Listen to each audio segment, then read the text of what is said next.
Tá, vamos falar de sistema nervoso, que é um sistema um pouco mais complicado em relação aos outros que a gente viu.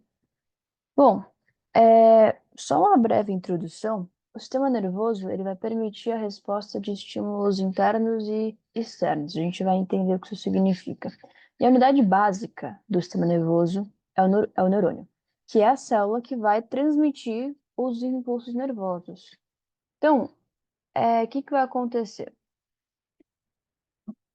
Primeiro, eu acho que eu vou falar da estrutura do neurônio, acho mais fácil.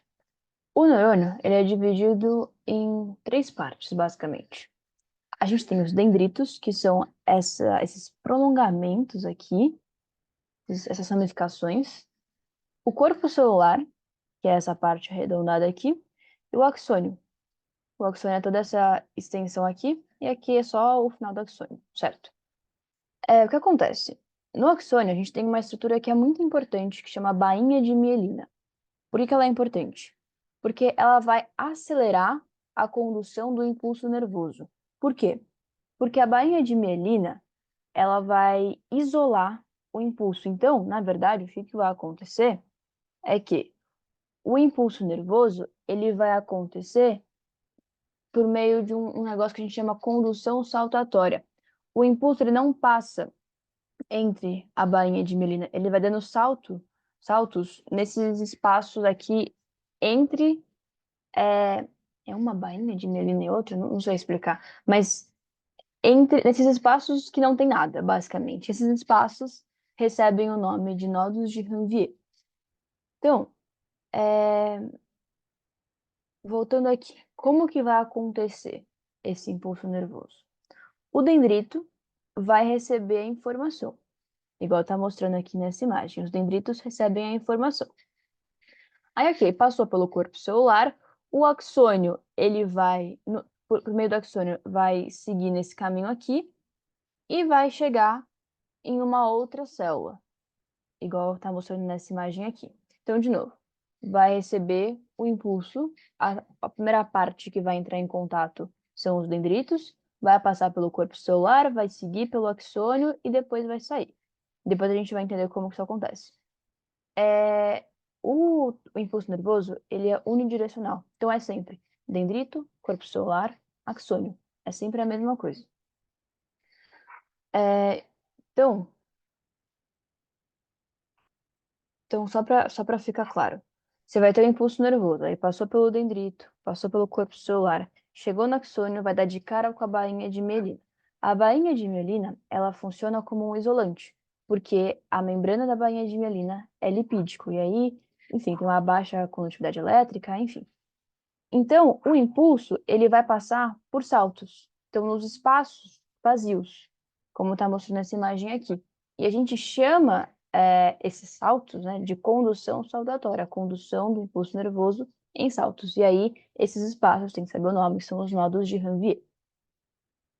Bom, isso aqui eu não sei se é muito importante. Acho que tem duas células que são de fato importantes, porque são células que vão formar a bainha de mielina. Mas primeiro a gente vai ter os astrócitos, que são células responsáveis pela sustentação e nutrição do sistema nervoso como um todo. Os oligodendrócitos, que eles formam a bainha de mielina no sistema nervoso central. Eu acredito que eu vou explicar essa divisão, mas enfim. O sistema nervoso ele é dividido em duas partes, o central e o periférico. Mas depois eu falo disso. A micróglia, que são células que fazem fagocitose. As células de Schwann, que formam a bainha de mielina no sistema nervoso periférico, e as células ependimárias, que elas vão revestir os ventrículos do sistema nervoso. Deixa eu ver aqui. Certo, depois eu falo da divisão, então. Agora eu acho que a gente vai entrar na parte que é a mais complicada, talvez, mas ela não é complicada. Vamos lá. Quando a gente fala de potencial da membrana, ou potencial de repouso da membrana, a gente tem que ter em mente que, assim, existem dois íons que são essenciais para a formação do potencial de repouso da membrana, que é o potássio e o sódio, né, que são cátions, são íons que têm carga positiva. O que acontece? Pensa numa célula, como se fosse uma bolinha redonda.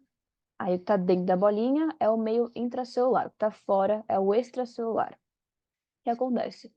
Eu tenho mais potássio, que é o K+, no meio intracelular, e eu tenho mais sódio no meio extracelular, certo? E uma determinada concentração desses dois íons, que não necessariamente é a mesma dos dois, vai manter a membrana no potencial de repouso, quando nada está acontecendo. Então, o que acontece? Depois eu falo da bomba de sódio e potássio. Tem uma coisa que a gente vai precisar aceitar, porque não vale a pena explicar o porquê. Por mais que eu tenha mais potássio, que é um cátion que tem carga positiva, o potencial de repouso do neurônio é menos 60 milivolts. É um potencial negativo. E, enfim, isso acontece por conta do potencial do íon, enfim, mas não é importante. Então, o que acontece? O potencial de repouso é justamente quando não está acontecendo, não está tendo um impulso nervoso, tá? O neurônio está ali, tipo, paradinho, nada está acontecendo com ele. Só que, o que acontece? Como eu falei, a gente tem mais sódio fora e tem mais potássio dentro. Quando a gente tem, quando a gente não tem um estímulo passando, né, pelo neurônio, a gente fala que a membrana desse neurônio está polarizada, porque está no potencial de repouso. E aí, o que vai acontecer? Quando a gente tiver um impulso nervoso, a gente vai ter o primeiro processo chama processo de despolarização. Então, eu tinha uma membrana, essa membrana, ela tinha mais potássio dentro, ela tinha mais sódio fora, e ela estava polarizada, porque ela estava em repouso. O que acontece? Durante a despolarização, canais de sódio vão abrir para que o sódio entre na célula. Porque bom, enfim, o que acontece? A gente tem a membrana plasmática, que é formada por fosfolipídios e tal, só que os íons, eles não conseguem passar assim facilmente pelos fosfolipídios e precisam de ajuda, geralmente são proteínas, que a gente chama de canais iônicos, que eles meio que vão abrir um caminho para o íon conseguir passar tranquilo. Então, é isso que vai acontecer. Você, durante a despolarização, você vai ter a abertura de canais iônicos de sódio para o sódio entrar. Então, é justamente o sódio que vai passar pela condução saltatória que eu tinha mostrado lá pelos nódulos de Ranvier. É justamente o sódio que está lá saltando na bainha de mielina. Então, de novo, eu tinha o potencial de repouso, que nada estava acontecendo, que é um potencial negativo.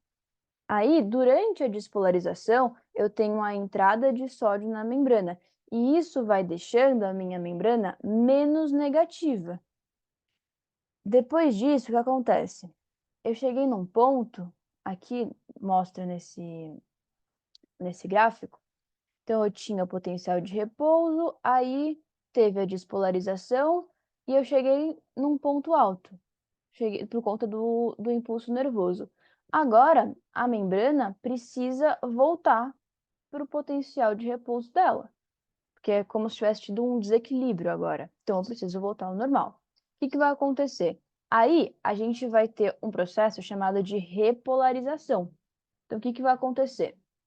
A despolarização fez com que eu tivesse muito sódio e muito potássio na célula. Na repolarização, a gente vai ter a abertura de canais de potássio para o potássio sair da célula. Então, na despolarização, o sódio entra, na repolarização, o potássio sai. Isso aqui é o que acontece. Quando o potássio sai, o potencial da membrana fica muito negativo, como está nesse gráfico aqui. Fica mais negativo do que o próprio potencial de repouso. E é esse período, esse período que chega é chamado de hiperpolarização. Então, o valor do potencial da membrana é menor do que o potencial de repouso. E como que a gente faz para corrigir isso? Tem um transporte ativo que é muito conhecido que chama bomba de sódio-potássio. A bomba de sódio-potássio é um transporte ativo porque precisa de ATP, vai contra o gradiente de concentração, enfim. E o que vai acontecer? Ela vai transportar. Deixa eu voltar ali que eu não lembro quanto de cada. Ela vai transportar 3 sódios para fora da célula e 2 potássios para dentro da célula. Então, a bomba de sódio e potássio é a grande responsável por fazer com que a membrana volte para o seu potencial de repouso depois de estar lá hiperpolarizada. Então, é possível que esse gráfico apareça na prova, não sei, mas você tem que entender o que está acontecendo nesse gráfico. Então, vamos lá. Eu tinha o potencial de repouso, lá está no menos 70 milivolts. Ótimo. O que vai acontecer? O A está mostrando aquela fase de despolarização. É quando eu vou ter a entrada de sódio na célula, fazendo com que a membrana fique menos negativa. Então, ela está aqui beirando o quê? 30, mais ou menos, quase 40 milivolts. Isso é como se fosse um desequilíbrio, não é o estado normal da membrana. Então, a gente precisa voltar pro potencial de repouso. E aí vai ter um processo chamado de repolarização, que é quando o potássio vai sair da célula, que é o que está mostrando em B. Em C, é a hiperpolarização. Então, o potássio saiu, só que ficou muito negativo agora. E aí eu preciso voltar ao normal. Voltar ao normal que está mostrando em D, que é por meio da bomba de sódio e potássio, transportando 3 sódios para fora e 2 potássios para dentro, vai voltar para o potencial de repouso. Tá, falando agora da recepção de um neurotransmissor. Eu não sei se essa parte é tão importante assim. Mentira, é importante sim. Vamos lá, o que acontece? Imagina 2 neurônios, 2 células, e aí essas células elas têm que se comunicar, você tem que mandar um neurotransmissor de um neurônio para o outro. Então, quando você tem um neurotransmissor no neurônio que vai mandar esse neurotransmissor, a gente chama esse neurônio de neurônio pré-sináptico. Então, está acontecendo antes de mandar. Quando o neurotransmissor chega no neurônio-alvo, no caso, seria o neurônio pós-sináptico. O que vai acontecer? Aqui, só para localizar todo mundo, eu tenho o final de um axônio e aqui eu tenho o começo, aqui eu tenho dos dendritos, né?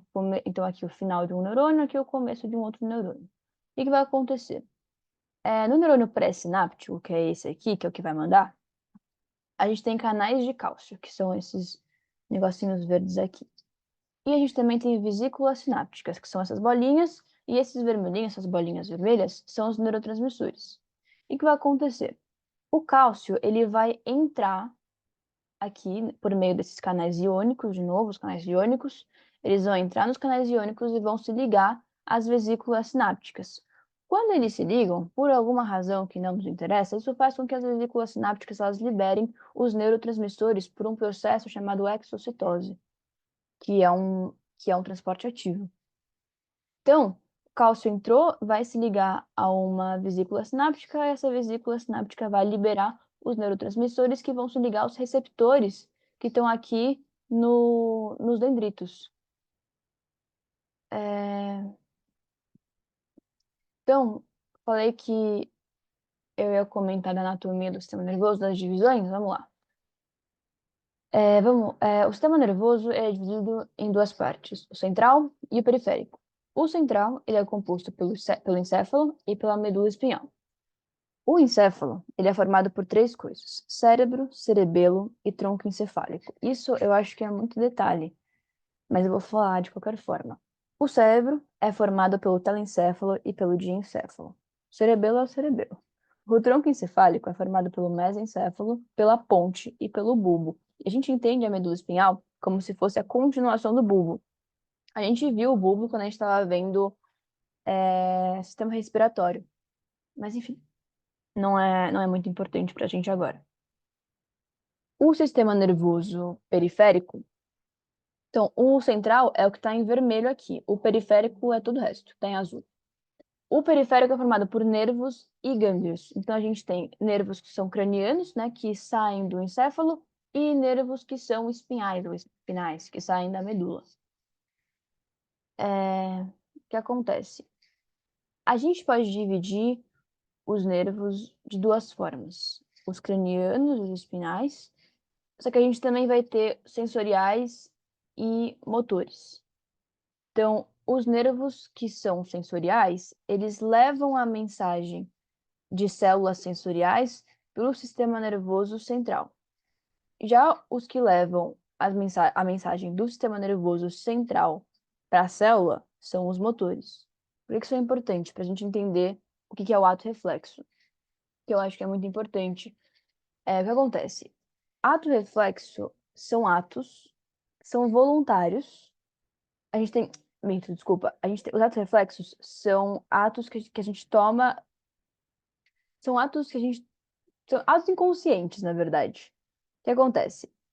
Você vai tomar uma ação antes mesmo que o seu cérebro tenha consciência disso. Então, por exemplo, você encostou a mão numa superfície quente. Você vai tirar a mão antes mesmo de você perceber a sua própria dor. É basicamente isso. Então, como que isso vai acontecer? O mais comum que a gente tem acho que é ato reflexo patelar, se não me engano, não sei. Acho que é isso. Mas é aquele do martelinho do joelho que a gente dá aquele chutinho. Então, o que acontece? A gente vai ter um receptor percebendo o estímulo.